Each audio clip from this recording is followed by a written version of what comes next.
Ever feel like you're just one or two phrases away from sounding like really fluent in English? Yeah. Well, we're diving into a podcast script today. It's called Fluent Conversations, and they say they found 15 of those magic words. Huh, interesting. Yeah, so it's not about like sounding super smart, right? Right. It's about that natural flow you hear like native speakers Years using like I can explain something perfectly, but it'll still sound like I'm reading it from a textbook. Oh, for sure. So to show us how it's done, this script has a conversation between these two friends, Emma and Jake, Okay. to show these words in action. Okay, I like that. And then it breaks down each word. Gotcha. Ready to eavesdrop. Let's do it. Okay, so Emma starts by saying, I ran into Sarah yesterday at the mall. Okay. Now Jake, he jokes that he pictures her like literally crashing into Sarah, Uh, which I thought was hilarious. yeah. But it's funny because run into is one of those phrases that doesn't translate literally, like it means to meet by chance. Yeah, yeah. But think about it, doesn't it sound way more natural than just saying, I met Sarah? Oh, exactly. Yeah, it's casual, right? Yeah. Off the cuff. But I think there's like even more to it than just being casual. Ooh, okay. So choosing ran into instead of met, it kind of shows like a cultural preference. Okay. So in English, we often like to use more indirect language, Huh. especially when we're talking about something that like we weren't expecting, like running into someone. I never thought about it like that. Yeah, So it's not just what you say, it's how you say it. exactly. There's so much packed into these like simple words. For sure. Okay, next phrase. Emma asks Jake, could you give me a hand with these boxes? Okay. Of course, Jake knows she just needs help, right? Right. Not a literal hand. Aha. It's another example of this like indirect language thing. Yeah, I was going to say definitely. So give me a hand. It makes it sound nicer, right? Yeah. It's more like we're working together, not me demanding something. Exactly. Exactly. It assumes that like we're already on good terms. Right. Interesting. So even when we're asking for help, English speakers, we like to beat around the bush a little bit. Well, it's not really like avoiding the question. It's more about, Okay. being polite Okay. and not sounding too direct or demanding. Makes sense. Okay, so then Emma says, we need to wrap up this meeting soon. Okay.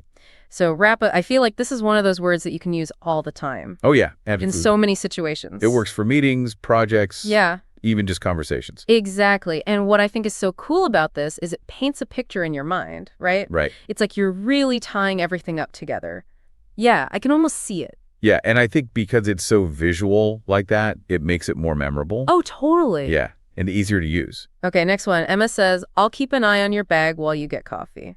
Okay? So it's more than just watching it, right? Okay. There's like responsibility there. Yeah. Like saying, I got you covered. Yeah, and I think that's why it's so effective. It's Oh. like there's that deeper meaning, Yeah. It's not just the words, but it shows the trust between Emma and Jake. Okay, up next, Emma says, hang on, I need to grab my jacket before we go. Okay. It's so simple, right? Yeah. But like so important for every day. Oh, yeah. I use it all the time. Who hasn't yelled that running out the door? Yeah. But like it's friendly, right? Yeah. It's not like an order. It's just like, hey, wait a sec. It's just a quick little, hold on. Yeah. And it also, like, it implies it'll be quick, Yeah. You're not asking for a lot. Okay, now this next one, I feel this one in my soul. Okay? Emma says, I messed up my presentation, but my teacher was really understanding. Oh, yeah? Mess up. It's interesting, right? Yeah. Because it's like, it doesn't sound as bad as like fail. Fail sounds so final. Totally. This is more like you tripped up, but you can recover. Yeah. And it also shows that she's, like, taking ownership,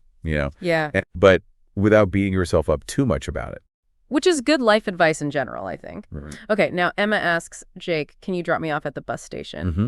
Now this one's interesting Oh, how so? because it like kind of shows how we have certain social rules just with language. Oh, boy. Like you wouldn't just ask a stranger to drop you off. Right. You kind of doing them a favor. Yep. It assumes you already go in that way and you're cool with going a little out of your way. Yeah, exactly. It's way more natural than saying like, can you please transport me to the bus station using your vehicle? Oh, my God, yeah. Okay, what does Emma say next? So Emma says, I'll check it out and let you know. Okay. It's like the perfect thing to say if you want to show you're interested. Oh, yeah, for sure. It's way better than just saying like, okay, Right. you're actually going to like do something. Yeah, exactly. Even though it's simple, Yeah. it shows you're, like, thinking ahead, Yeah. which is good. Okay, then Emma mentions she has to come up with a good idea for our project. Oh, yeah, this is something we can all relate to, Ugh, tell me about it. whether it's for work Mm-hmm. or just, like, trying to figure out what to make for dinner. Seriously. It's that mental struggle. Like, you're trying to make something new. Okay, next up, Emma gets excited and says, I'm looking forward to our trip next week. Okay.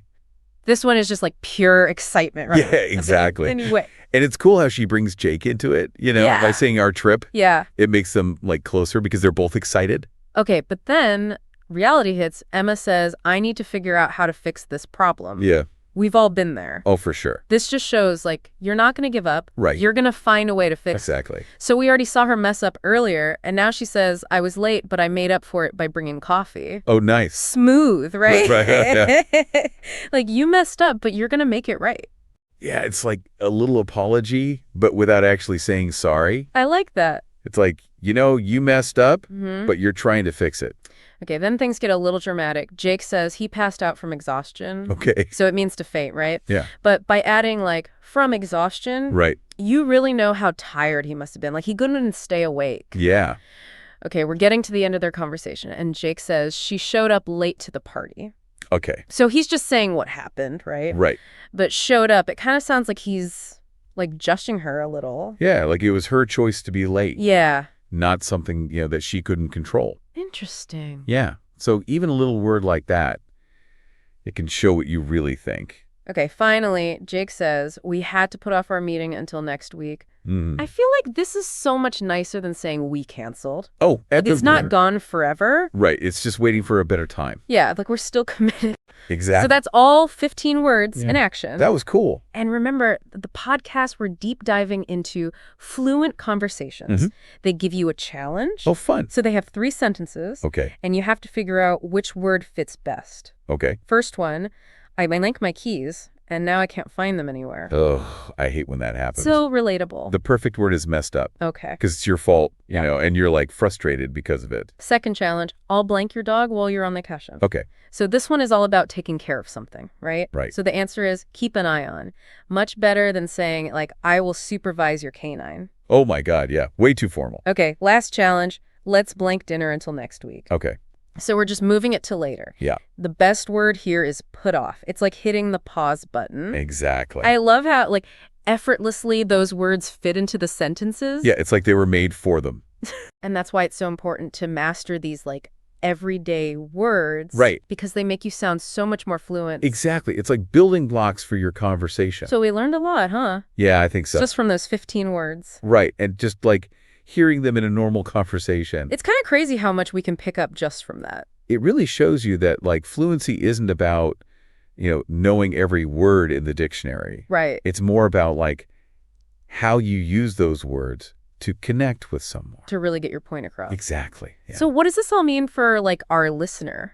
Well, it means they can like totally improve their fluency Okay. just by like looking at the phrases they use every day. Yeah. Instead of just saying stuff without thinking. Right. Like actually think about why you're using that word. Okay. Yeah. And like how it makes the other person feel. Yeah, that makes a lot of sense. And if you can do that, you'll sound so much more natural. And confidence is... So, okay, we get it. We got to use the right words. But, like, how do we actually do that?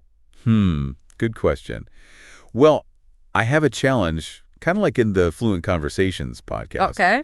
Think about some other simple phrases that you could start using today. That would make us sound, like, more natural. Exactly. Ooh, that's a tough one. Yeah, but I think like one thing you could do is like pay attention when you're watching a movie Okay. or a TV show and see how they say things. Oh, yeah, steal their lines, basically. And then, like, actually use them when you're talking to someone. Right, don't be scared to try it out. Yeah, and see what works, see what feels good. Exactly, it's like a little experiment. I love We that. can even like all share what we find. Oh, yeah, that would be cool. Everyone can like learn from each other. Because at the end of the day, language is about connecting with people, right? Yeah, it's about like building relationships, sharing what you think. Exactly. And the better you are at English, the easier that is to do. So true.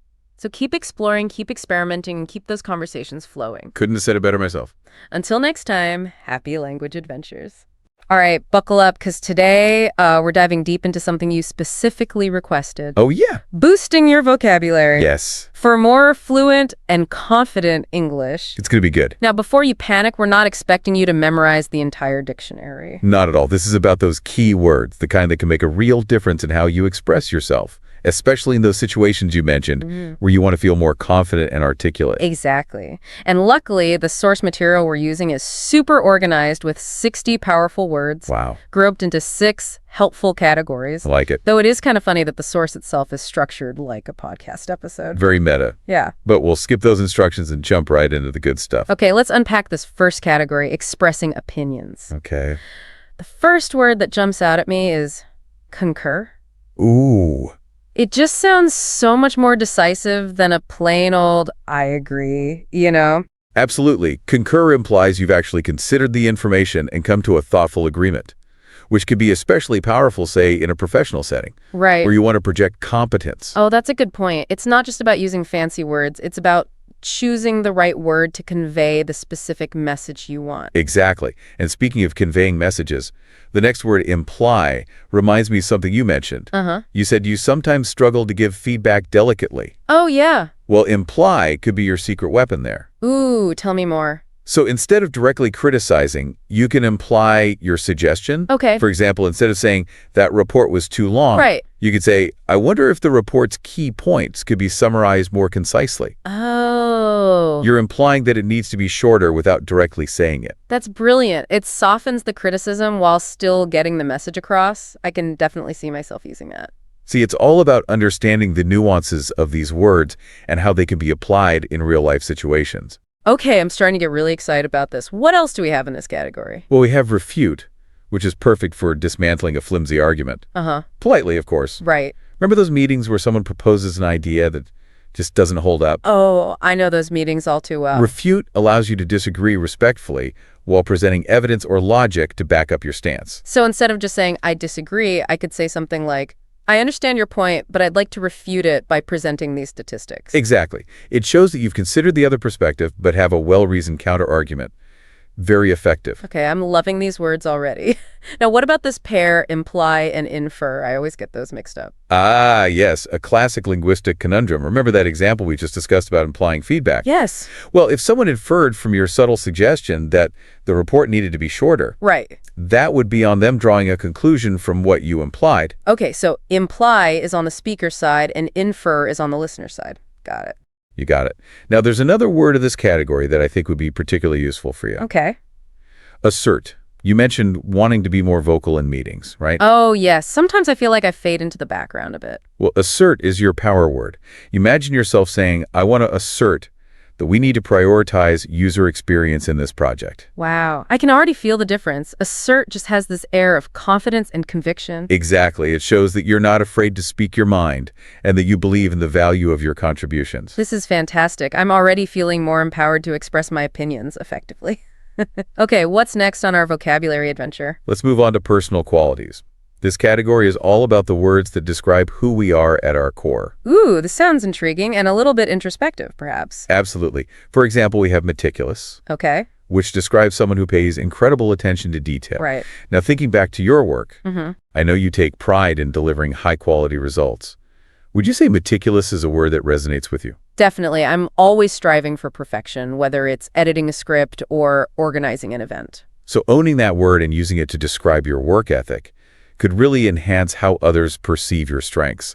You could say something like, I'm meticulous in my approach to project management, ensuring that every detail is accounted for. I love that. It's not just about sounding smart, it's about accurately representing my skills and values. Precisely. And speaking of values, the next word, resilient, is one that I think we can all relate to. Oh, absolutely. Life throws curveballs, and it's all about how we bounce back. Exactly. Resilience isn't about avoiding challenges. Right. It's about having the inner strength to overcome them. Mm-hmm. And remember that setback you told me about how you handle that difficult client situation? Oh, yeah. That's a perfect example of your resilience in action. You know, you're right. I never thought of it that way, but I did manage to navigate that situation effectively and learn from the experience. Exactly. So when you encounter future challenges, remember that experience and the strength you demonstrated.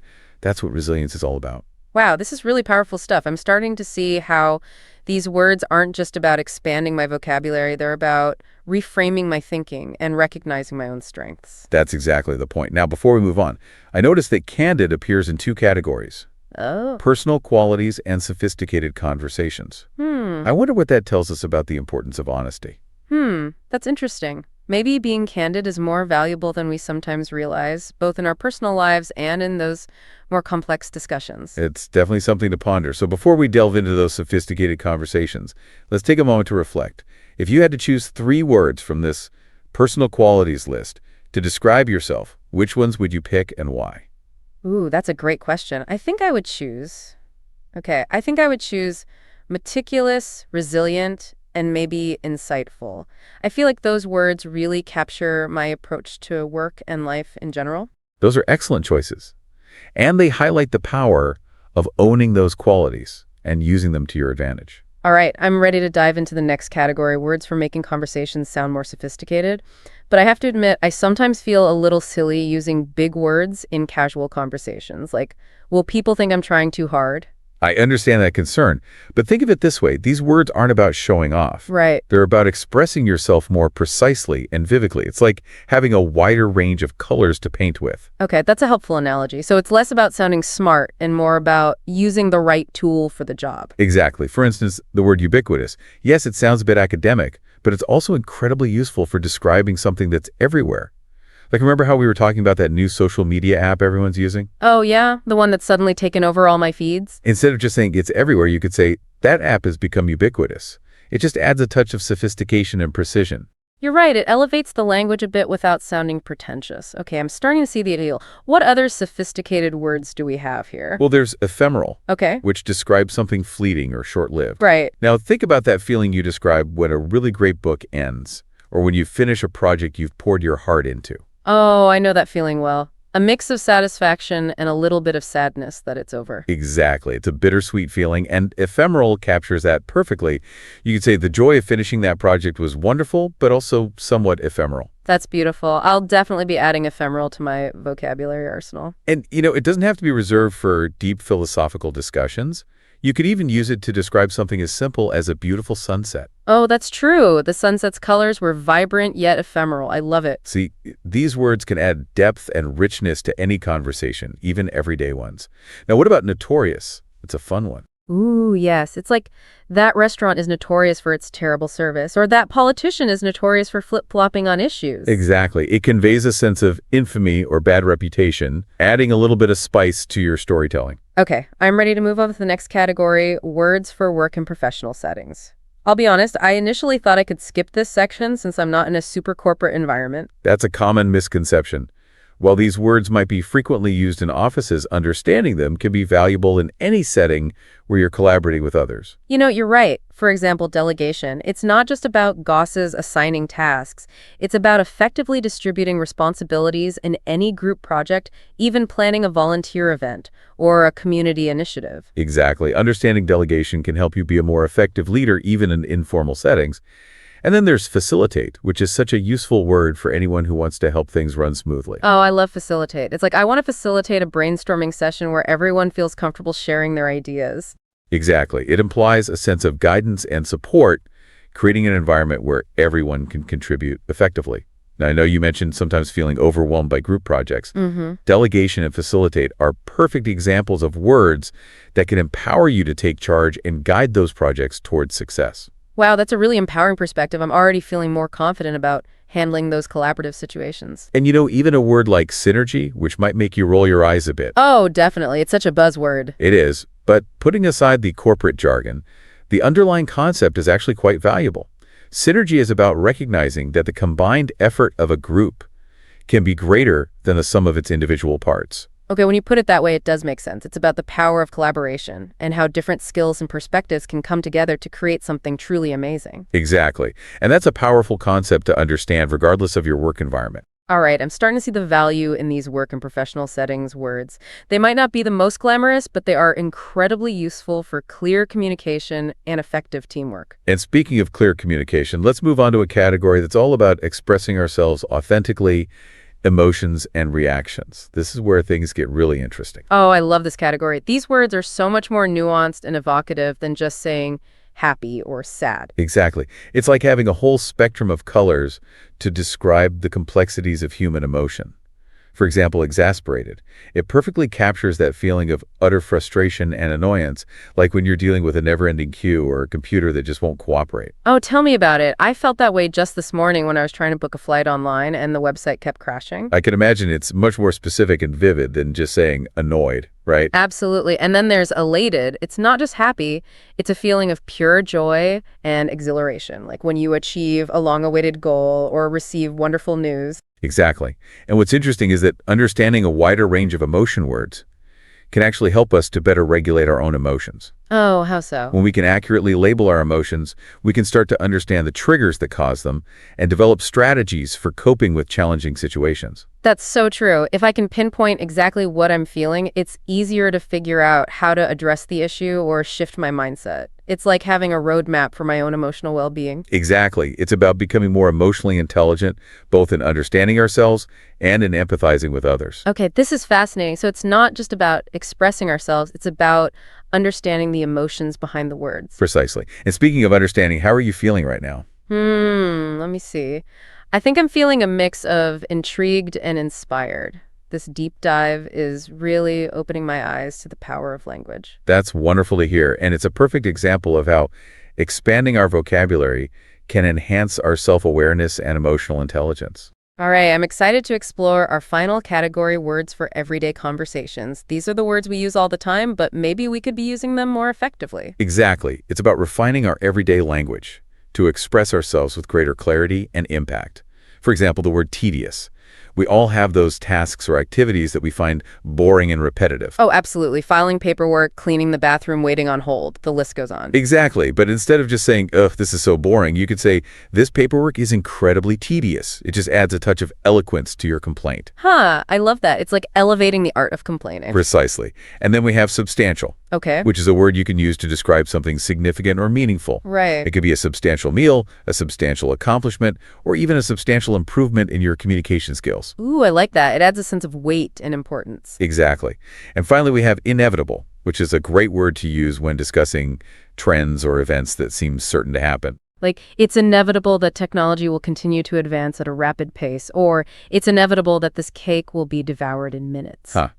Both excellent examples. You know, I'm really impressed with how versatile these everyday conversations words are. They might seem simple at first glance, but they can add so much depth and nuance to our everyday language. Exactly. It's all about choosing the right words to convey our thoughts and feelings with precision and clarity. And remember, this deep dive is just the beginning of your vocabulary journey. That's right. It's about continually exploring language, experimenting with new words, and finding those hidden gems that allow us to express ourselves more authentically and effectively. And who knows, maybe one day you'll be the one casually dropping ephemeral and ubiquitous into everyday conversations, leaving everyone in awe of your eloquence. Huh, I wouldn't mind that, but seriously, this has been such an eye-opening experience. I'm feeling inspired to pay more attention to my language and to embrace the power of words. That's fantastic. And remember, the journey of language exploration is a lifelong adventure. There's always something new to learn, and the possibilities for expression are endless. You know, as we wrap up this deep dive into powerful vocabulary, Right. I think it's important to remember that this isn't just about sounding smarter. Absolutely, it's about so much more than that. Right. We've talked about how the right words can help you be more persuasive in meetings, Yes. give feedback more delicately, even navigate those tricky group projects you mentioned. Precisely. A richer vocabulary is like having a sharper set of tools. It allows you to express yourself with more nuance and precision, whether you're writing an email, Right. giving a presentation, Right. or just having a casual conversation. It's like the difference between using a bull knife and a razor-sharp one. Oh, You can still get the job done with the dull knife, but the sharp one makes it so much easier and the results are so much cleaner. I love that analogy. And just like with any skill building, a strong vocabulary takes practice. Totally. But it's not about memorizing a bunch of fancy words and then awkwardly shoehorning them into every sentence. Definitely not. It's about understanding the subtle shades of meaning, the context in which certain words are most effective, Right. and then using them in a way that feels natural and authentic to you. So it's not just about the quantity of words we know, it's about the quality of our understanding and how we use them. Exactly. And that's where the real power lies. So, dear listener, as we wrap out this deep dive, Okay. we want to encourage you to embrace the journey of language exploration. Don't be afraid to pick up a dictionary, browse through a thesaurus, Or even just pay close attention to the language used in books, articles, and conversations. And remember, even incorporating just one new word from this deep dive into your regular vocabulary can make a noticeable difference. It's like adding a new color to your palette, a new spice to your cooking, a new tool to your toolbox. And who knows, maybe you'll inspire someone else to start paying more attention to their own language. Exactly. And that's how we create a ripple effect, raising the level of communication and understanding for everyone. So with that in mind, we encourage you to go out there and experiment with your newfound vocabulary. Don't be afraid to make mistakes. Yes. To play with words and to discover the endless possibilities of expression. Because the power of language is within your grasp, and the journey of learning is one that never truly ends. That wraps up our deep dive into powerful English vocabulary. We hope you've enjoyed this exploration and that you'll continue to discover the magic and the power of word. Until next time, happy communicating. All right, so today we're going to be looking at something that you might think you've already mastered. Oh. Formal versus informal English. Yeah. You're probably already pretty good at it, right? Most people are, yeah. But we are going to go beyond just good. Okay. We're going for masterful. I like it. We're unlocking a secret code today A secret code. to help you tailor your communication Okay. to make the maximum impact possible. Right. Whether you're trying to, be super credible in the boardroom Right. or just bond better with your friends. Yeah, and that's the key, isn't it? It's not just about knowing the rules, but it's about understanding the why behind them. The why. Yeah, like why does a certain word choice make us feel a certain way? How do these subtle shifts in language, really impact our perceptions and interactions? Yeah, and we're basing this deep dive on a podcast called Fluent Conversations. Okay. And one of the things that really surprised me was how easy it is to sabotage yourself by using the wrong level of formality. Oh, interesting. Like, imagine you're at a networking event. Okay. And you're trying to, project this air of confidence and professionalism. Yeah. But instead of saying something like, "Excuse me, would you mind if I joined your conversation?" Whoa. You blurt out, "Yo, can I hang with you guys?" Oof, yeah, that's cringeworthy. Right. Yeah, it really highlights how these small choices we make can have a big impact on how we're perceived. Totally. It's not just about grammar. It's about social intelligence. Ooh, I like that. Understanding the unspoken rules of communication Yeah. and using them to your advantage. Yeah, the podcast had this great example that really stuck with me. Okay. They compared the phrases, "I'm afraid I must decline your offer," to "Sorry, but I'll have to say no." Yeah. And it just made me realize that even when the message is the same, the feeling is totally different. Absolutely. The first one feels very stiff and distant, almost like you're putting up a wall. Right. The second one is much warmer, more human, Yeah. even though it's still saying no. Yeah. It shows you can be direct, but you don't have to be harsh. So how do we break down this code of formality? Well, Fluent Conversations identified 3 key elements. okay. And the first one is vocabulary. Vocabulary, I think about it this way. Every word carries a certain weight, a certain formality level. Okay. For instance, require versus need, inquire versus ask. Yeah. Even something simple like assist versus help. Oh, interesting. These little swaps can instantly elevate your language or make it more approachable. Okay, so it's not just about using fancy words. Right. It's about understanding which words fit the situation. Exactly. It's about matching your vocabulary to the context and to the person that you're speaking with. And it goes beyond individual words. Okay. Sentence structure plays a big role as well. Sentence structure. Yeah, the formal language tends towards longer, more complex sentences, Okay. often using the passive voice. Like the report was submitted by the deadline. Yes. Instead of I sent in the report on time. That's a great example. The first one feels detached and objective, right? Yeah. More appropriate maybe for formal reports or academic writing. Yeah. Informal language, though, it embraces contractions and phrasal verbs. It has a more relaxed conversational flow. Yeah. It's about creating that sense of connection, immediacy. And of course, we can't forget about punctuation and greetings. Oh, yeah. I mean, obviously, "Dear Mr. Johnson" versus "Hey, Alex" is a pretty clear distinction. Right. But what about the subtle stuff? That's where it gets interesting. Even something as simple as how you sign off an email. Oh. Sincerely versus best Yeah. can convey a lot about your relationship with the recipient Right. and the tone of the message. It's like the finishing touch that sets the seal on the whole communication. So how do we put all this knowledge into practice? Well, It's one thing to understand the theory, but Yeah. how do we actually use it in different situations? right. Well, that's where context comes in. Fluent Conversations did a good job at breaking it down. Right. Okay. by looking at specific situations. Okay. Like emails or meetings or even casual chats. That's super helpful. So let's start with emails. I feel like those can be tricky. Oh, yeah. Because you want to sound professional, but not like stiff, you know? Where emails often straddle that line between formal and informal. Right. You're not writing a legal document. Yeah. But you're also not texting your best friend. Yeah. So the podcast really emphasized, polite greetings, Okay. maintaining a professional tone throughout, and avoiding slang or like overly casual abbreviations. So no, hey dude, what's up? It's my boss. Probably a good idea to avoid that, yeah. Okay, good rule of thumb. What about meetings and presentations? Yeah. Those feel like they're more on the formal end of the spectrum. They often are, yeah, especially in professional settings. Yeah. The podcast really highlighted the importance of using transitional words and phrases Okay. to guide the listener through your ideas. Okay. Things like, furthermore, in addition, on the other hand, these little words can make your presentation sound much more structured and polished. It's like you're building a case almost. Exactly. Leading them to your conclusion. Right. And, those polite phrases we talked about earlier, Yeah. like could we possibly discuss or I'd like to propose, Yeah. those become even more important in these kind of settings. Right. Shows respect for everybody's time and input. Okay, so we've covered emails and meetings. What about more casual interactions? Sure. Like friendly chats or texts. Yeah, that's where you can loosen up a bit, Okay. Contractions, phrasal verbs, even emojis are all fair game. Right. Depending on your relationship with the person. But how do you make sure that you're not crossing the line? Oh, yeah. Like, I once accidentally called my professor dude in an email. Oh, no. Oh, I wanted to die. We've all been there. Yeah.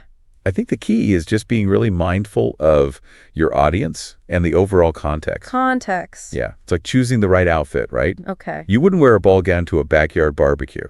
Right. And you wouldn't show up to a job interview in sweatpants. That's a great analogy. So it's all about matching your communication style to the situation. But Fluent Conversations also warn about some common pitfalls Oh, yeah, for sure. that we can fall into even when we're trying to be careful. Right. One of the biggest ones is overusing fancy words. Oh, yeah. It's tempting to try and sound impressive, Oh, totally. but sometimes a simple word is way more effective than a complex one. Right. Clarity should always be the goal. It's like, don't use a $5 word when a 50-cent word will do. Exactly.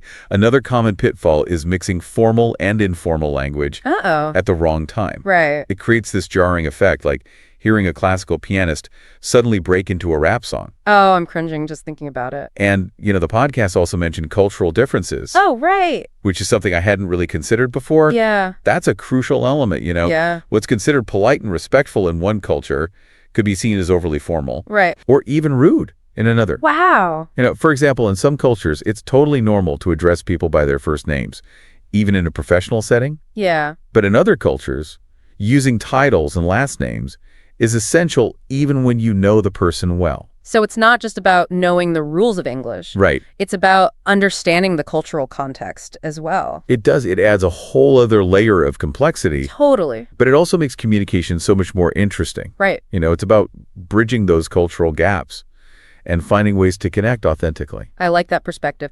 So we've talked about the pitfalls. What are some strategies for avoiding them? Is it just practice? Practice. Absolutely. Practice is key. Okay. Fluent Conversations had some great suggestions like rereading emails before you send them, Okay. getting feedback from like a trusted colleague or friend, Yeah. and even role-playing different situations Okay. to get comfortable with both formal and informal styles. I remember they also suggested that role play exercise. Oh, yeah? Where you write a formal email and then an informal text message about the same topic. Yes. Have you tried that one yet? Oh, yeah.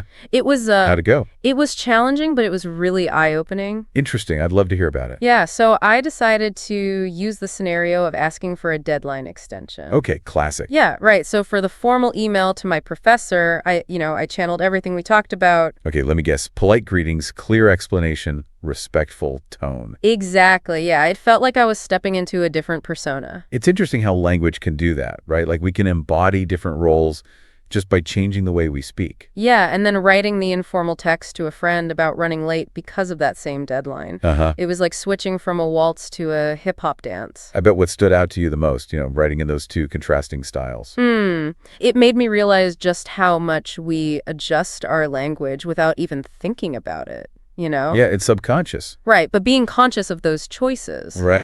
gives you this whole new level of control. Yeah, that awareness is what makes a good communicator a great communicator. Yeah, Fluent Conversations also mentioned how formal versus informal language has evolved over time. Oh, that's a fascinating topic. Isn't it? Yeah, It's crazy how language is like this living, breathing thing. it is. Constantly changing. Yeah, the Nutcast talked about how centuries ago, formal language was so much more elaborate and ornate. Right. Makes you appreciate how simple things are now. Well, simpler, maybe, but also more nuanced, you know? That's true. Think about all the changes we've seen with technology and the internet and mass media. Right. They've all had such a profound impact on the way we communicate. Yeah. Like the lines between formal and informal are constantly being blurred. Totally. Like emojis and internet slang and abbreviations have become a part of everyday language. It really makes you wonder what future historians will make of it all. I know. It's kind of wild to think about. Yeah, it shows how language is this reflection of our culture and values. Mm-hmm. What we see as acceptable now might have been unthinkable a few decades ago. So how do we make sure we're communicating effectively in this constantly evolving landscape? That's the question, isn't it? It feels like the rules are always changing. Right. I don't know if the rules are changing, but I think they're definitely expanding. Okay. Yeah. The key is to just stay curious and adaptable. Okay. Pay attention to how language is used in different situations. Yeah. Whether it's a news article or a social media post. Mm-hmm. Notice the nuances, the subtle shifts in tone and vocabulary. So it's like we're all lifelong students of language. We are. Always observing and learning. Exactly. And, Fluid Conversations reminded us that it's not about being right or wrong. Right. It's about using language as a tool to connect with others. That's a good point. This whole deep dive has just been a great reminder that even something as familiar as language can still have hidden depths It can. and complexities. And by being more mindful of our choices, we can all become more effective communicators. We can build stronger relationships and just navigate the world with more confidence, Couldn't have said it better myself. Well, I think that's a great place to wrap up. I think so too. So listeners, remember, language is power. It is. Wield it wisely and watch your world expand. All right, so are you ready to unlock the secrets to speaking English fluently? I think everyone's ready for that. I know I am. We're going to be diving deep into this guide, 9 secrets to speaking English fluently and easily. Sounds good to me. And hopefully we'll be able to break down the techniques that'll help anyone reach fluency. Yeah, because who doesn't want a cheat sheet for fluency? Exactly. Cut through the clutter, get right to what works. And what I think is really cool about this guide is that it's not your typical textbook stuff. Oh, really? It's like it dives into the mindset Oh, wow. and the strategies you need to actually make it happen in the real world. So it's not all about just memorizing verb conjugations and all that. Exactly. Okay, cool. So let's jump right into the first secret then, embracing the learner's mindset. Okay? Sounds pretty basic, but what does that actually look like, in practice? It's all about seeing those stumbles, those fumbles, those inevitable mistakes as like opportunities to learn. Okay. Instead of like beating yourself up over them. Yeah. Like imagine you're learning to play a really complex piece of music on the piano. Oh, gosh.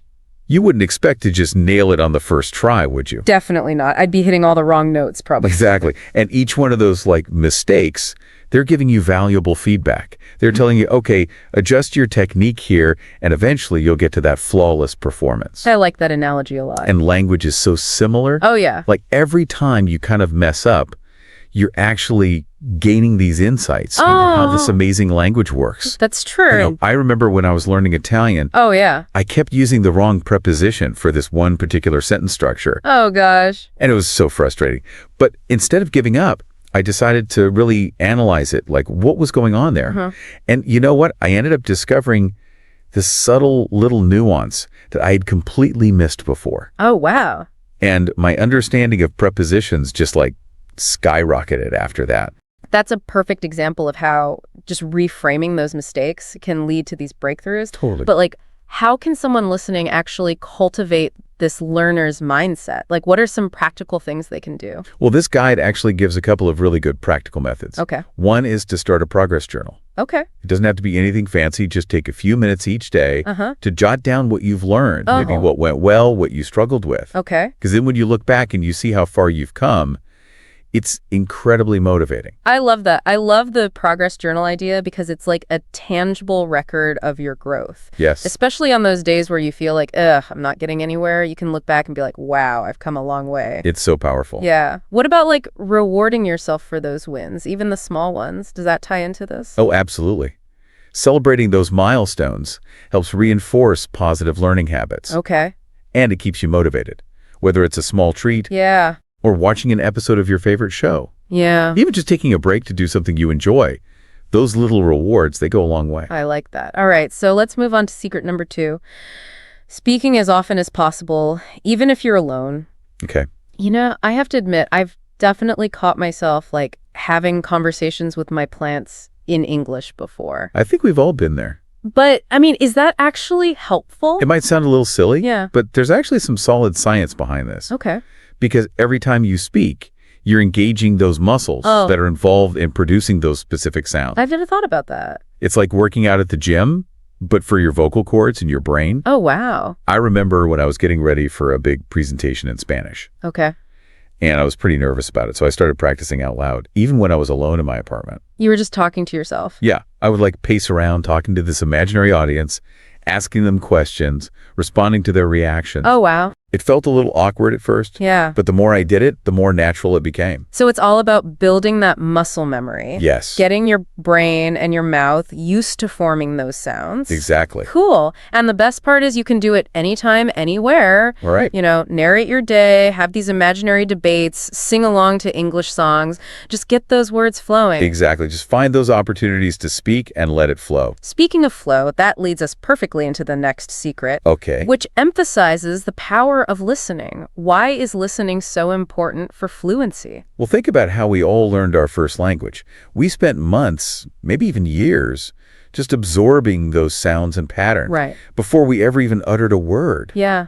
So listening, it's really the foundation upon which we build our understanding of any language. You know what? I've actually noticed that when I spend a lot of time watching movies or TV shows in English, my pronunciation and intonation actually improve. Interesting. It's like my brain's subconsciously picking up on those nuances. Yeah, it makes total sense. Yeah. It's like you're immersing yourself in the language. Right. Even if it's just virtually. Yeah. And this guide, it actually has some great suggestions for maximizing your listening practice. I'm assuming podcasts are one of them. Oh, podcasts are amazing. I love podcasts. And there's honestly something for everyone. yeah. Like, if you're interested in news analysis, you could try The Daily from the New York Times. Okay. Or if you want science and storytelling, there's this really cool podcast called Radio Lab. I've heard of that one. Yeah. And if you're looking for something a little more humorous, Okay. I highly recommend My Dad Wrote a Porno. That sounds hilarious. So funny. Okay, I'll have to check that one out. And of course, we can't forget about music. Of course not. Such a great way to not only pick up new vocabulary and idioms and slang, but also just to kind of get that pronunciation and intonation in a fun way. Right. Because it's way more fun than just doing drills. Yes, exactly. Singing along. So much more enjoyable. Much better. Okay, now let's get into the nitty-gritty of language learning. All right. Secret number 4, chunking and collocations. Love these. Can you break down for us what those are and why they're so important for fluency? Okay, so imagine you're building a house. Okay. It would take forever if you had to lay each brick one by one, right? Yeah, that would be very time-consuming. Chunking and collocations are like having these prefabricated walls and roof sections. Oh. So you could assemble things much faster Okay. and create a more cohesive structure. I'm liking this analogy. So instead of focusing on individual words, we should be looking for these chunks of language. Yes. And these chunks are called collocations. Okay. They're so common in English. Okay. For example, we say heavy rain, Okay. not strong rain. Oh, that's interesting. Or make a decision, yeah. not take a decision. I see. I think I do that sometimes. And that's where these collocations come in.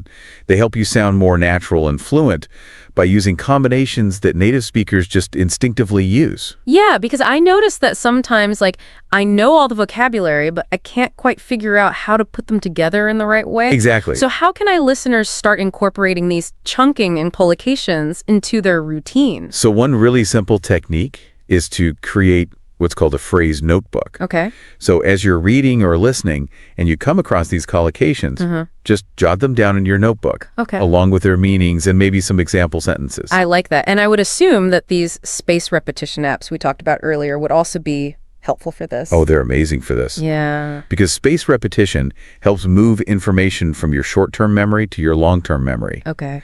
by presenting you with that material at gradually increasing intervals. Gotcha. So it's like having a personal trainer, but for your vocabulary. Nice. Okay, let's move on to secret number 5. And this one might be reassuring to our listener. Okay.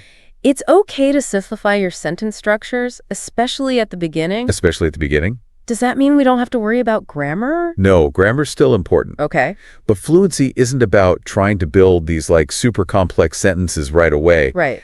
Actually, using shorter, simpler sentences can make you sound more confident and more fluent, Interesting. especially when you're still developing your skills. So it's more about clarity and conciseness than trying to, sound super smart with your grammar. Exactly. Imagine you're explaining like a really complex concept to someone. Okay. It's way easier to understand if you break it down into smaller, bite-sized chunks, right? Yeah, for sure. I definitely get caught up sometimes trying to construct these elaborate sentences, and it just ends up sounding confusing. It happens to the best of us. Yeah. So there's a really simple technique from the guide. Okay. You start with a basic sentence, Uh-huh. like, I enjoy reading.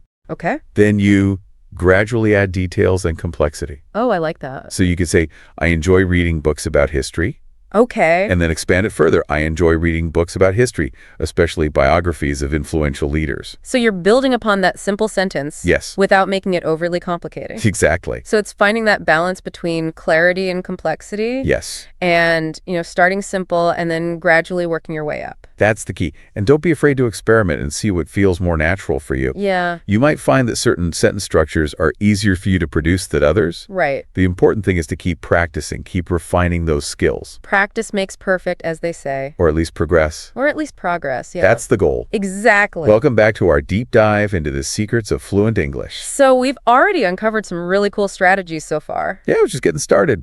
But I'm always up for more tips and tricks, you know what I mean? What else does this guide have in store for us? It talks a lot about staying curious Okay. and like making your learning engaging. I can definitely see how that would be important. Like if you're genuinely interested in something, it's got to be way easier to stay motivated, right? Exactly. It's like instead of slogging through those boring textbook exercises, Oh, yeah. you're exploring subjects that actually pique your curiosity. Right. Whether it's, technology, sports, global news, Okay. even something like cooking or fashion. Ooh, fashion. That's a good one. Like imagine diving into the world of like fashion magazines and blogs and documentaries all in English. Yeah. You'd not only be picking up new vocabulary, but you'd also be gaining these insights into like cultural trends and perspectives. Totally. That's exactly what it's all about. Okay. And it brings us to another important aspect of fluency, cultural immersion. Oh, okay. Because language is so much more than just, words and grammar. Right. It's a reflection of a culture's values, its history, its way of life. I like that. So by immersing ourselves in English language media, we're kind of getting a deeper understanding of the culture that shapes the language. Yeah, it's like you're getting this backstage pass to how native speakers actually think and express themselves. That's cool. So it's not just about memorizing vocabulary lists. You're connecting with like the heart and soul of the language. Yes, exactly. I love those aha moments. When you finally grasp a tricky grammar concept. Yeah. Or you effortlessly use a new idiom in conversation. The best feeling. But this guide really emphasizes like acknowledging even the small victories. Yes. Those tiny steps forward that might seem insignificant at the time. Why is that so important? It's all about maintaining motivation and momentum. Okay. Because language learning, it's a marathon, not a sprint. For sure. And there are going to be times when you hit a plateau, you feel discouraged. Yeah, definitely been there. But if you can train yourself to recognize and appreciate those tiny little sparks of progress, Okay. it makes all the difference in staying the course. It's like those fitness trackers that celebrate every 1,000 steps you take. Yes. Even if you haven't quite reached your daily goal yet. Exactly. It's like those little nudges of encouragement. They can be really motivating. Very motivating. And it's important to celebrate those wins in a way that works for you. Yeah. So maybe it's treating yourself to a fancy coffee or watching an episode of your favorite show. Okay. Or just taking a moment to savor that feeling of accomplishment. I like that. Okay, so we've talked about staying curious, immersing ourselves in the culture, celebrating those small wins. Yeah. What about the practical side of things? Like, Okay. how does this guide recommend structuring our study time? It offers this sample weekly plan Okay. that emphasizes a balance between focused study Uh-huh. and then real-world application. I like that. And of course, you can tailor it to your own needs and preferences. Right. But the general idea is to dedicate specific blocks of time Okay. to different aspects of language learning. Got it. So, for example, Mondays could be for grammar review Yes. and maybe practicing conversation with a language partner. Perfect. Exactly. Then midweek, you might focus on expanding your vocabulary, Okay. maybe by learning new collocations Oh, yeah. related to a topic that you're passionate about. Cool. You could read articles, listen to podcasts, even watch documentaries on that subject. Uh-huh.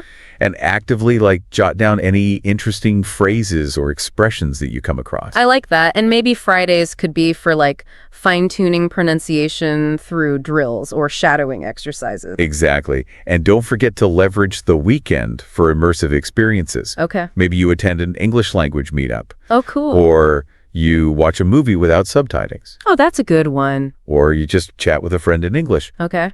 Those real-life interactions are so valuable. Yeah, it sounds like the key is to create a routine that works for you and then stick to it consistently. Absolute. Consistency is key. Okay, but let's circle back to those 9 secrets for a second. Okay. And see if there are any specific strategies that we haven't really touched on yet. Okay. I know we talked about chunking and collocations in the first part. Yeah. Any additional tips on how to like really master those? One thing this guide emphasizes is the importance of context. Okay. So don't just memorize collocations in isolation. Try to encounter them in their natural habitat, so to speak. Okay. Pay attention to how they're used in articles, books, movies, conversations. It's like learning a new dance move. You know, you can watch videos and try to mimic the steps, Yeah. but it's not until you actually get out on the dance floor Yeah. and try it out in a real setting that you truly understand how it works. I love that analogy. That's what it feels like sometimes. Yeah, the more you encounter those collocations in those authentic contexts, Okay. the later you'll understand their nuances and how to use them effectively. Okay, so context is key. What about those of us who tend to overthink our sentences Yeah. and get stuck in grammar land? Oh, yeah. Any advice for overcoming that? The guide reminds us that fluency is not about grammatical perfection. Okay. It's about conveying your message clearly and confidently, even if your sentences aren't perfectly structured. So it's better to speak like a slightly imperfect sentence fluently Yes, than to stumble over a grammatically perfect sentence. exactly. And remember that technique we talked about earlier, sentence expansion? Oh, yeah. You can start with a basic sentence and gradually add details and complexity as you become more comfortable. I like that. So the key is to prioritize clarity and flow over grammatical intricacy. Especially in spoken English, yes. Gotcha. Okay, I'm curious about those techniques we discussed for refining pronunciation, like reading aloud and shadowing. Yeah, Any additional tips for getting the most out of those? absolutely. When you're reading aloud, try to focus not only on the accuracy of your pronunciation, Okay. but also on the rhythm and intonation of the language. So it's not just about saying the words correctly, but also about capturing that natural flow and expressiveness. It's like adding musicality to your speech. Oh, I like that a lot. And what about shadowing? Okay, so one helpful tip is to break down the audio clip into smaller chunks. Okay. So instead of trying to shadow a whole podcast episode, Right. you could start with a short segment, maybe a minute or two. Okay. Listen to it several times, paying attention to the speaker's pronunciation and intonation. Then pause the audio and try to mimic the speaker as closely as possible. Gotcha. So it's like practicing a short musical phrase on an instrument, Yeah. getting each note and nuance just right before moving on to the next phrase. I love that analogy. It's perfect. And just like with music practice, consistency is key. Okay. Even a few minutes of shadowing practice each day can really improve your pronunciation and fluency over time. I know we've talked about setting SMART goals, but sometimes the sheer scope of language learning can feel overwhelming. Yes. Any advice for like breaking down those fluency aspirations into more manageable chunks? The guide suggests setting smaller, more specific goals Okay. that align with your overall fluency objectives. Okay. So, for example, instead of simply aiming to improve my vocabulary, Yeah. you could set a goal to learn 10 new collocations related to travel each week. I like that that's much more concrete and measurable. Yes, exactly. And it feels much more attainable than just saying, I want to learn all the English words. Right. And it's still contributing to that broader goal of fluency. Exactly. And don't forget to track your progress. Oh, yeah. Whether you use a notebook, a spreadsheet, a language learning app, having that visual representation of your achievements can be so motivating. For sure. Okay, so we've covered a lot of ground in this segment, exploring all these practical tips and strategies for boosting fluency. We have. But before we move on to our final thoughts, Okay. I want to circle back to that concept of balance for a second. Okay. We've talked about balancing focused study with real-world application. Right. But what about balancing the different elements of language learning itself? That's such a good point. Remember that three-legged stool analogy we discussed earlier? Oh, yeah. Fluency is built on that solid foundation of grammar, vocabulary, and pronunciation. Uh-huh. And neglecting any one of those areas can weaken that entire structure. It's so tempting to focus on the areas we enjoy most. Yeah. Like, I love reading, so I could spend hours reading English novels Yeah. or binge watching TV shows, but then maybe I neglect those grammar exercises or pronunciation drills. Yeah, it's natural to gravitate towards what we find enjoyable. Yeah. But it's so important to find that balance Okay. that ensures that you're dedicating sufficient time and attention to all three legs of the stool. So how can our listener make sure they're maintaining that balance? The guide suggests creating a cyclical practice schedule Okay. where you alternate between those different areas of language learning. Okay. So, for instance, you might focus on grammar exercises and conversation practice on Mondays, Okay. vocabulary building and writing on Wednesdays, Gotcha. and pronunciation drills and listening comprehension on Fridays. So you're cycling through Exactly. and hitting all those different areas. Yes. And of course, you can adjust the schedule to fit your own preferences and learning style. Right. It's all about finding what works for you. That's the key.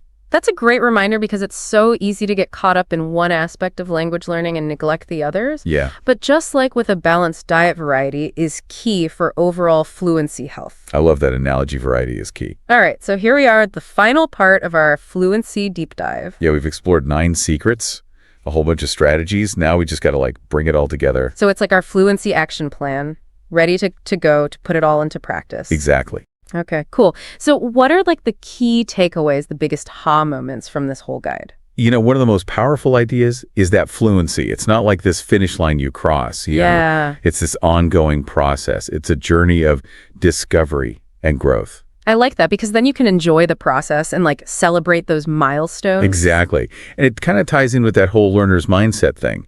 You know, it's shifting away from that fear of making mistakes. Right. To being curious about what you can learn from those mistakes. Yeah. You know, when you're not afraid to stumble, you're more likely to experiment, take risks, Totally. and really immerse yourself. But mistakes can be discouraging sometimes, especially when you feel like you're stuck. Right. So how can our listener, use this guide to kind of break through those plateaus? Well, immersion is key. You know, Okay. this guide really emphasizes surrounding yourself with English as much as possible. Yeah. So podcasts, movies, music, even social media. Yeah. I've been really into documentaries lately, Oh, nice. and there are so many good ones in English. It's a great way to learn about different topics and improve my listening at the same time. That's awesome. And remember the power of real-world interactions, Right. whether it's through language exchange apps or conversation clubs or just chatting with friends. Yeah. Those authentic experiences, they're so essential. So it's putting those skills to the test in the real world. Exactly. Which can be a little scary at first, but the more you do it, the more comfortable you'll get. Right. Okay, so let's go back to one of the most practical strategies from the guide, chunking and collocations. Yes. It's such a good way to sound more natural and fluent. I think such. Instead of searching for the individual words, you just have these ready-made chunks. It's like a secret weapon. Exactly. So the more you see these collocations in real situations, the better you'll understand them. Exactly. So it's not just about memorizing those lists. Right. It's about observing how those phrases are used in real life. Yeah. Noticing how a character in a movie uses a particular phrase Yeah. or paying attention to the word combinations in a news article. So paying attention to those little things. Exactly. And for those who get kind of bogged down by the grammar, Yeah. remember fluency. It's not about perfection. So it's okay to start with those simpler sentences. Absolutely. And gradually add that complexity as you get more comfortable. Right. Just focus on getting your message across. Yes. Okay. And then last but not least, those techniques for refining pronunciation, reading aloud, and shadowing. Those are good ones. Any final tips to make those even more effective? So when you're reading aloud, try to really embody the language. Okay. Pay attention to that rhythm, intonation, the pauses, the emphasis, like you're an actor delivering a line. Oh, channeling your inner Shakespeare. Exactly. And when you're shadowing, focus on those smaller chunks. Yeah. Listen really closely to how that speaker is shaping those sounds and try to mimic them. Yeah. And don't be afraid to record yourself. And then listen back. Because sometimes it's eye-opening. It's whoa, that's what I sounds like. Exactly. And when it comes to staying motivated, remember those specific achievable goals. Those SMART goals, right? Yes. But don't just vaguely aim for fluency. Right. Break it down into those smaller steps. Exactly. So, for example, you could say, I'm going to learn 5 new idioms related to work this week. Okay. Or I'm going to practice shadowing for 10 minutes each day. Okay. Because those concrete targets, they'll help you stay focused. And track that progress. so you can see how far you've come. It's encouraging, especially on those days when you're not feeling so motivated. Totally. Okay, so as we wrap up this deep dive, got to bring it back to balance one last time. Yes. Fluency, grammar, vocabulary, pronunciation. Make sure you're nurturing all three. All three legs of the steel. Exactly. So, if you're spending hours and hours on vocabulary, but you're not practicing your pronunciation, Yeah, you got to shift your focus a little bit. got to find that equilibrium. Exactly. And remember, the best way to learn is by doing. Don't be afraid to step outside that comfort zone Right. and use your English in real life situations. Exactly. So like ordering food at a restaurant, asking for directions, chatting with a stranger. Yeah, those interactions, they'll build your skills and your confidence. So there you have it. 9 secrets, a ton of strategies, and a reminder. Enjoy the journey. Embrace it. This guy asks a great question. How will you personalize these secrets and make them your own? It's up to you. So reflect on what you learned today and start creating your own path. Remember, language learning's an adventure. Keep practicing, keep exploring, and keep sharing your gift of language. Until next time, happy language learning. All right, let's dive in. We're unlocking a vault today filled with 25 uncommon but incredibly useful English words. And these aren't just any old words, no. We're giving you the good stuff. Yeah, these words are going to add some serious depth to your conversations.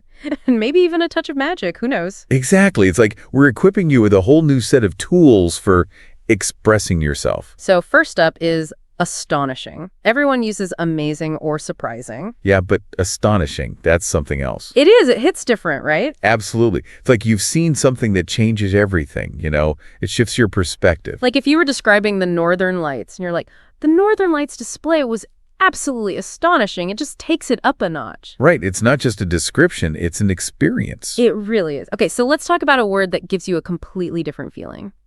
Bliss. Bliss is so much more than just happy. It's like this deep sense of peace and joy. Yeah, it's like that feeling you get when you're meditating or when you're out in nature. Have you ever felt that when you're out hiking? Oh, absolutely. It's like that feeling of pure contentment. Yeah. And not just a fleeting emotion. It's like a state of being. Yeah, exactly. Now, I think we've all experienced this next one. Sometimes you don't even have the right word for it, but this word is perfect. Dwindle. Ah, yes. Like watching a campfire slowly die out, or the last drops of coffee in your mug. Oh, I can picture it perfectly. Time, resources, and motivation, they can all dwindle away. Yeah, it's that gradual decrease. Like it slowly fades away. It makes you really think about how you use your time and resources. It does. Okay, so speaking of resources, what about a word for making the most of what you have? Being smart about it. Frugal. Frugal sometimes gets bad rap like it means being cheap, but it's not about that at all. It's about being mindful, Yeah, it's about intentionality. Right. Like making conscious decisions about your spending. So you're not wasting anything. It's almost like a whole philosophy. It is. And it's not just about money. It's about everything. Time, energy, resources. That's a good point. Okay, so let's move on to a word that's all about authenticity. Genuine. Genuine is so important, especially these days. I know, right? It's like everyone's trying to be someone they're not. Exactly. But genuine is all about being real, being true to yourself and to others too. Yeah.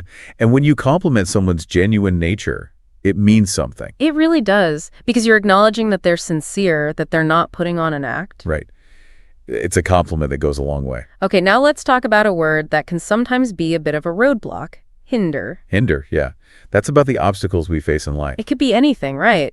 Procrastination, fear, even outside forces that are out of our control. It's acknowledging those things that are holding us back. Because once you acknowledge them, you can start to overcome them. Exactly.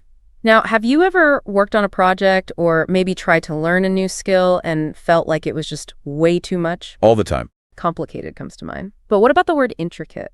Ooh, intricate is good. It's like there's a lot going on. Yeah, it's complex, but it's also beautifully structured, like a fancy watch or something. Right, there's an order to it. It's not just chaos, it's organized complexity. I like that, organized complexity. Okay, intricate. I'm going to use that one. Now, let's be real. We're all juggling a lot these days. Work, family, life, it's a lot. It really is. So the word juggle, it's pretty perfect, don't you think? It is, because you're trying to keep all those bowls in the air. Exactly. You're trying not to let anything drop. And it takes practice, right? And focus. Yeah, and a good sense of balance. Definitely. Okay, so switching gears a little bit, what about a word that describes something that's financially rewarding?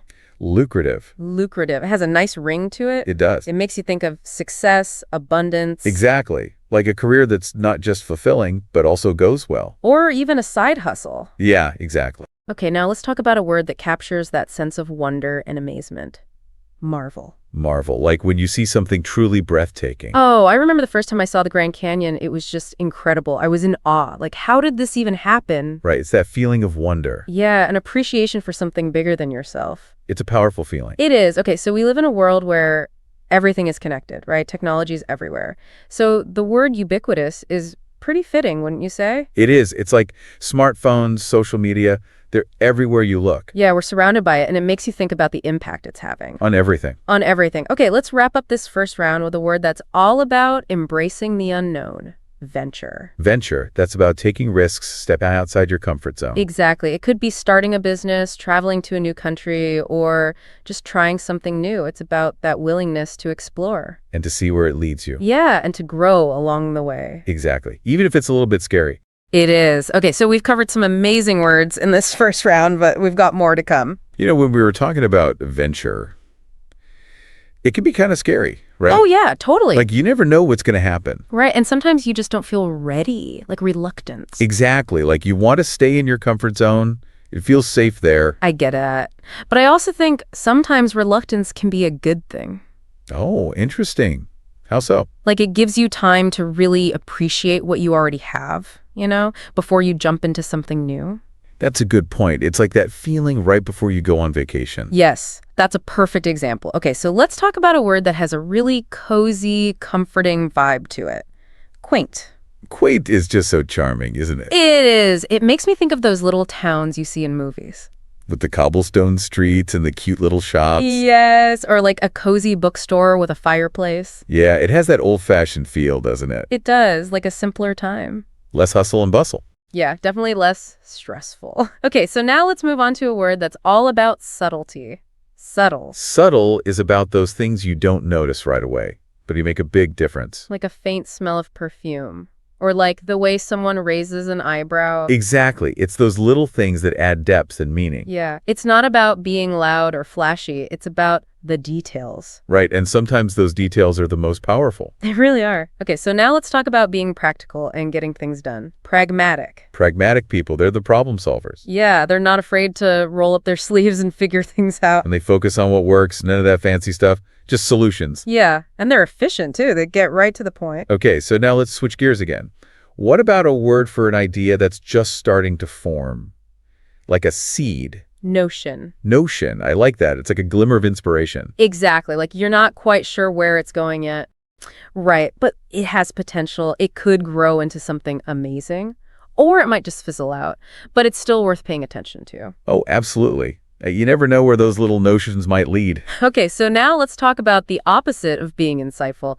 Oblivious. Oh, yeah. We all know someone who's oblivious. They're just completely unaware of what's going on around them. It's like they're in their own little world. They can be kind of funny sometimes, but also a little frustrating. Definitely. Like, how do you not see what's right in front of you? Right. You got to pay attention to the cues. Exactly. Otherwise, you're going to miss out. Okay, remember we talked about keen earlier? It's like the opposite of oblivious. Oh, yeah, I see what you mean. Keen is all about being alert and engaged, eager to learn. While oblivious is like totally clueless. Exactly. Makes sense. Okay, so what about a word for being really passionate about something? Like super enthusiastic. Zealous. Zealous, that's the one. Like you're so into it, you can't contain yourself. It's contagious. Yeah, and it inspires other people. It does. Okay, now let's celebrate what makes each of us unique. Quirks. Quirks are those little things that make you, you. They're like your signature moves. Exactly, like that friend who always wears mismatched socks. Or the coworker who collects those weird little figurines. Yeah, it's those things that make you interesting. I love that. Quirks are awesome. Okay, so what about a word that describes who we are at our core? Identity. Identity, that's a big one. It is. It's about your values, your beliefs, your experiences. Everything that makes you, you. And it's always changing too, right? Exactly. We're always growing and evolving. Okay, before we move on, I want to talk about thrive again for a second. Oh, thrive's a great word. It is. It's like you're not just surviving, you're flourishing. You're living your best life. Yeah, you're reaching your full potential. Okay, so we've talked about a lot of great words, but we've got one more set to go. Okay, we're back, ready for the final round. What words are we looking at this time? Well, let's start with yearn. It's a powerful word, you know? It is. It makes me think of like really deep longing, for something you can't have. Yeah, like a lost love or a dream that feels impossible. Right. It's that ache in your heart.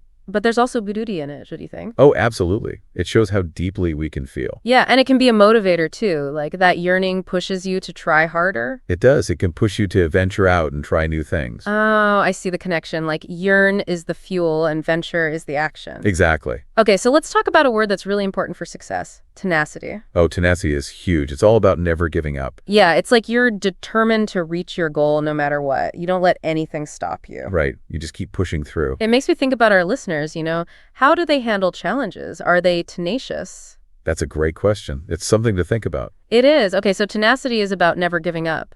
But what about persistent? Persistent is a little different. It's more about consistency. Okay, so like you're steadily working towards something, even if it takes a long time. Yeah, it's like that saying, slow and steady wins the race. Exactly. You just keep at it and eventually you break through. Okay, so now let's talk about a word that describes something truly significant. Monumental. Monumental, like a historical event that changes everything. Yeah, or like a scientific discovery, or even a personal achievement that transforms your life. Exactly. It's a turning point. It makes you think about what really matters, what leaves a mark on the world. It does. And sometimes those monumental events are met with a lot of excitement. Remember zeal? Yeah, like monumental describes the event and zeal describes the feeling. Right. Okay, and speaking of feelings, let's revisit thrive. It's such an important word, especially when we're talking about personal growth. It is. It's like you're not just existing, you're thriving. You're living a full, meaningful life. Yeah, you're constantly growing and evolving. Okay, so for our final word, we're going to talk about what makes you, identity. Identity is a complex thing, isn't it? It's all the pieces that make you who you are. Yeah, your beliefs, your experiences, your values, everything. And it's not fixed either, right? No, it's always changing. We're always learning and growing. I love that. It's like we're all works in progress. Well, I think we've covered some incredible words today. I feel like I've learned so much. Me too, and I hope our listeners have as well. I hope they've been inspired to use these words in their own lives and to keep exploring language. There's always more to discover. That's right. Words are powerful tools. Use them wisely. So true. Well, that's all the time we have for today. Thanks for joining us on this word journey.